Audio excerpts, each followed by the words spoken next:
কিমান দিনীয়া প্ৰেম আছিলে আপোনাৰ প্ৰেম কিমান দিনীয়া আছিলে আপোনাৰ প্ৰেম কিমান দিনীয়া আছিলে আপোনাৰ প্ৰেম কিমান দিনীয়া আছিলে আপোনাৰ প্ৰেম কিমান দিনীয়া আছিলে একো নাই কৈ দিয়ক একো নাই প্ৰেম কিমান দিনীয়া আছিলে 1.5 বছৰৰ প্ৰেম আৰু এতিয়া কালি যেতিয়া কৰিলে ঘটনাটো এতিয়া আপুনি কি বোলে ৰৈ দিয়ক ঘূৰি গৈছে গাড়ী কালি যেহেতু ইমান ডাঙৰ এটা ঘটনা কৰিলে এতিয়া কি ক'ব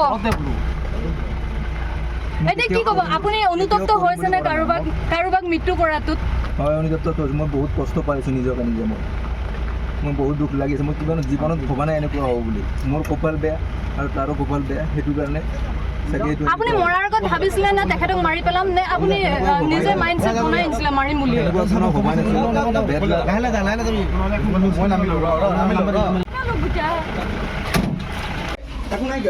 কালি কি হৈছিলে কথাটো অলপমান কৈ দিয়কচোন কালি কি হৈছিলে কৈ থাকক কি কাৰণত মাৰিবলগীয়া হ'ল কি কাৰণত মাৰিলে 13 তাৰিখে প্ৰায় 2-2:30মান বজাৰ ভিতৰতে আমাক ঘটনা এটা ৰিপৰ্ট হৈছিলে যে গড়চুক থানাৰ একদম ওচৰতে হাই চিটি ইন বুলি এখন হোটেল আছে গড়চুক চাৰিআলিতে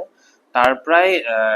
তেজত লুতুৰি পুতুৰি হৈ যুৱক এজন ওলাই আহিছিলে মানে ওচৰ পাজৰ মানুহে দেখিলে তেনেকুৱা এজন অৱস্থাত মানুহ এজনক তাৰপিছত ইমিডিয়েটলি থানাত যেতিয়া খবৰ দিলে থানাই গৈ পাই গম পালে যে মানুহজনক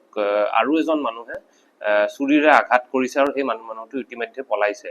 তাৰপিছত সেই মানুহজনৰ লগত আৰু এগৰাকী মানুহো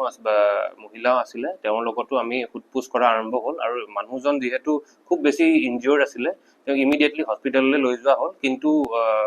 অতি দুখেৰে মানে জনাইছো যে মানুহজন তেতিয়াই মৃত্যু হ'ল মানুহজনৰ কিন্তু তাৰপিছত আমি ফাৰ্ডাৰ ইনভেষ্টিগেশ্যনত হোটেলত গৈ কেমেৰাও চোৱা হ'ল তাৰপিছত আৰু ওচৰে পাজৰে উইটনেছ যিমান আছে তেওঁলোকো সোধপোছ কৰা হ'ল আৰু গম পালো আমি ইমিডিয়েটলি যে যোনজন মানুহে কামটো কৰিছে তেওঁ জান মহম্মদ আলী এলিয়াছ ৰাজু আলী বুলি মানুহ এজনে কামটো কৰিছে আৰু যোনজন মানুহ ঢুকালে তেওঁৰ নামটো হৈছে মৃগাংক বৰ্মন তেখেত জাপৰকুছি নলবাৰীৰ বাসিন্দা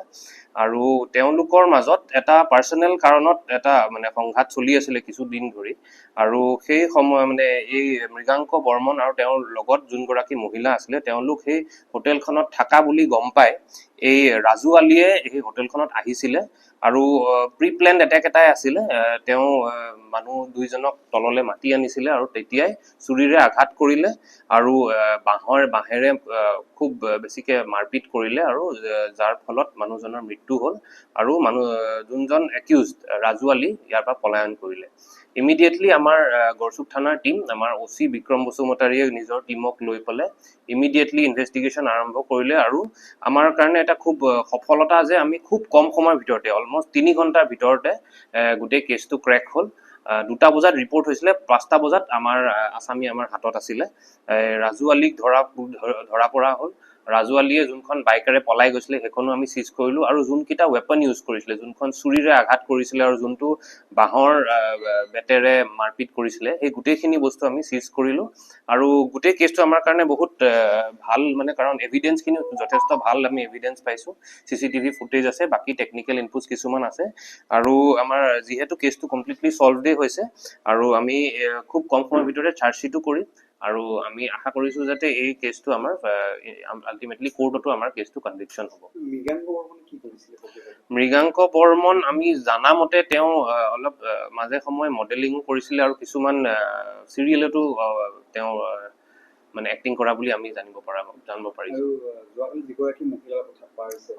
এই মহিলাগৰাকী বস্তুপাতি তেওঁ সেই ঘটনাৰ ওচৰতে আমি পাইছিলো আৰু তেওঁ গোটেই ঘটনাটো নিজ চকুৰে দেখিছে তেওঁৰ চকুৰ আগতে হৈছে আৰু তেওঁৰ পৰা আমি যথেষ্টখিনি সহায় পাইছো এই মানুহজন একিউজজন আইডেন্টিফাই কৰিবলৈ আৰু ধৰিবলৈ আৰু তেওঁ ফাৰ্ডাৰ আমি ইনভেষ্টিগেশ্যন কৰি আছো বা তেওঁৰ যোনটো মানে সাক্ষীটো আমাৰ কাৰণে বহুত গুৰুত্বপূৰ্ণ হ'ব তো সেইখিনিয়ে তেওঁৰ পৰা আমি যথেষ্টখিনি কোঅপাৰেশ্যন পাইছো তেখেতৰ অৰিজিনেল ঘৰ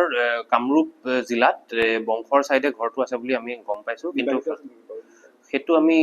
এতিয়াও মানে আমি ইনভেষ্টিগেশ্যন কৰি আছো তেওঁ ভালকে কথাখিনি এতিয়াও ডিটেইলত কোৱা নাই কিন্তু তেখেত যেহেতু আমাৰ উইটনেছ হয় আমি বৰ বেছি ডিটেইলছ এটা দিব বিচৰা নাই তেওঁ আমাৰ বহুত প্ৰাইম উইটনেছ হয় তো ডিটেইলছ আমি এতিয়া দিব লাগিব ৰাজু আলীয়ে মানে এনে ধৰণৰ কামতে বিভিন্ন মানে মিস্ত্ৰী হয় বুলি আমি গম পাওঁ। ইফালে সিফালে ঘূৰি থাকে, গুৱাহাটীত কৰে, কেতিয়াবা কামৰূপত কৰে। কিন্তু কি সংক্ৰান্তে কি ডিটেইলছত একজেক্টলি সেইকেইজনৰ তিনিওজনৰে চিনাকি এটা হ'ল, আমি ফাৰ্ডাৰ ইনভেষ্টিগেশ্যন কৰি আছোঁ। কি কাৰণত গোটেই ঘটনাটো হোৱা বুলি আপোনালোকৰ এইটো 100% পাৰ্চনেল ৰিজন, আৰু আমি যোনটো দেখিছোঁ এটা প্ৰেমৰ সম্পৰ্ক আছিলে। মানে যোনজন মহিলাগৰাকী আৰু যোনজন মৃত্যু হ'ল, আৰু তাৰ লগতে ৰাজু আলীও তেনেকে অলপ লাভ ট্ৰায়েংগল টাইপ এটা ঘটনা থকা আমাৰ সন্দেহ এটা আছে, যোনটো আমি ফাৰ্ডাৰ ভেৰিফাই কৰাই আছোঁ। মহিলাগৰাকী মানে যিজনৰ ঘৰৰ পৰিয়ালে আপোনাক যোগাযোগ কৰিছে নেকি? এতিয়ালৈকে কৰা নাই,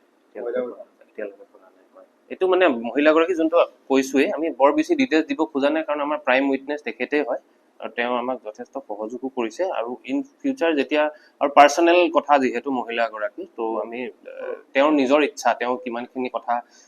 পাব্লিকৰ মুখত আনিব খুজিছে। তো ৰাজু আলী আৰু মৃগাংক বৰ্মনৰ যি প্ৰেমৰ সম্পৰ্ক, কিমান দিনৰ প্ৰেমৰ সম্পৰ্ক? মানে ৰাজু আলী আৰু মহিলাগৰাকী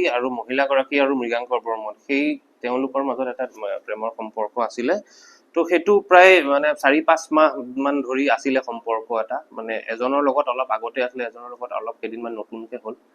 তো সেইটোৰ বেচিছতে গোটেই ঘটনাটো হ'ল।